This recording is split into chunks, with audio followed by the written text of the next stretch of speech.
Good morning, class. This is our lesson for today. Zam tashi daga inda muka tsaya.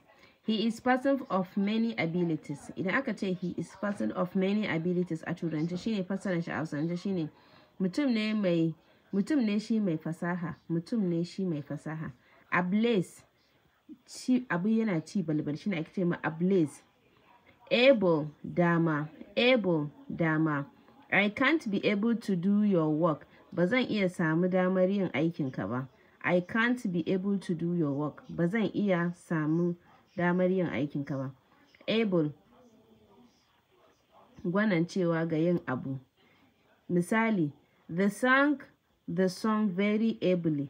Sun rera waƙar cikin gwanancewa, irin mutum ya gwanance ɗin nan.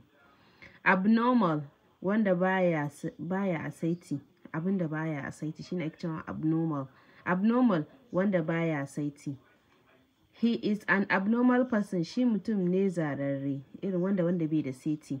He is an abnormal person. Shi mutum ne zararre.